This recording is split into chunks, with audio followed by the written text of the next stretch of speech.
വേങ്ങര ടൗണിലെ ഗതാഗതക്കുരുക്കും അത് പരിഹരിക്കാൻ മുന്നോട്ടുവയ്ക്കുന്ന മേൽപ്പാലം ഉണ്ട്.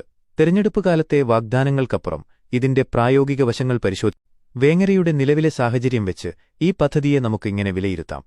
1. സ്ഥലപരിമിതിയും നിർമ്മാണവും. ഒരു ഫ്ളൈ ഓവർ നിർമ്മിക്കണമെങ്കിൽ റോഡിന് നിശ്ചിത വീതി ആവശ്യമാണ്.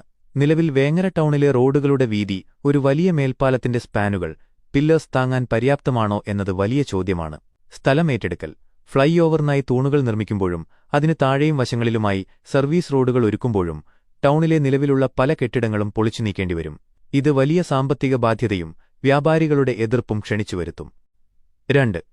ഘടനയും പ്രായോഗികതയും. സിനിമാ ഹാൾ പരിസരത്തുനിന്ന് തുടങ്ങി ലിയാന ജംഗ്ഷൻ വരെ നീളുന്ന ഒരു പാലം പ്രായോഗികമായി വലിയൊരു വെല്ലുവിളിയാണ്. ജംഗ്ഷനുകൾ. വേങ്ങര ടൗണിലെ 5ഓളം ചെറിയ ജംഗ്ഷനുകളെ മറികടക്കണമെങ്കിൽ പാലത്തിന് വലിയ നീളം വേണ്ടിവരും. ഇത്രയും നീളമുള്ള പാലം ടൗണിന്റെ സ്വാഭാവികമായ ബിസിനസ് വളർച്ചയെ തടസ്സപ്പെടുത്താൻ സാധ്യതയുണ്ട്. പാലത്തിന് താഴെയുള്ള ഭാഗം ഇരുട്ടിലാകാനും സാമൂഹിക വിരുദ്ധരുടെ താവളമാകാനുമുള്ള സാധ്യതയും തള്ളിക്കളയാനാവില്ല. എന്തുകൊണ്ട് ബൈപ്പാസ് കൂടുതൽ അനുയോജ്യമാകുന്നു? ഫ്ളൈ ഓവറിനേക്കാൾ വേങ്ങരയ്ക്ക് ഗുണകരമാകുക ബൈപ്പാസ് റോഡ് തന്നെയാണ്. അതിന്റെ കാരണങ്ങൾ ഇവയാണ്. ചരക്ക് നീക്കം.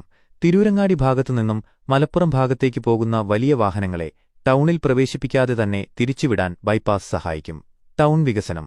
ബൈപ്പാസ് വരുന്നതോടെ ടൗണിന്റെ വിസ്തൃതി കൂടും. പുതിയ വ്യാപാര സ്ഥാപനങ്ങൾ ബൈപ്പാസ് കേന്ദ്രീകരിച്ചു വരുന്നത് ടൗണിലെ തിരക്ക് കുറയ്ക്കും. ചെലവ്. വലിയ കെട്ടിടങ്ങൾ പൊളിച്ചടുക്കി പാലം പണിയുന്നതിനേക്കാൾ ജനവാസം കുറഞ്ഞ ഭാഗങ്ങളിലൂടെ സ്ഥലമേറ്റെടുത്ത് റോഡ് പണിയുന്നത് പലപ്പോഴും പ്രായോഗികമാണ്. ചുരുക്കത്തിൽ, തെരഞ്ഞെടുപ്പ് വാഗ്ദാനങ്ങൾ പലപ്പോഴും വോട്ടർമാരെ ആകർഷിക്കാനുള്ള പകിട്ടുള്ള പദ്ധതികളാകാറുണ്ട്. എന്നാൽ വേങ്ങരയുടെ ഭൂമിശാസ്ത്രപരമായ പ്രത്യേകതകൾ വെച്ച് നോക്കുമ്പോൾ ടൗണിനെ ശ്വാസം മുട്ടിക്കുന്ന മേൽപ്പാലത്തേക്കാൾ ദീർഘവീക്ഷണമുള്ള ഒരു ബൈപ്പാസ് പദ്ധതി തന്നെയാണ് ജനകീയമായി മാറേണ്ടത്.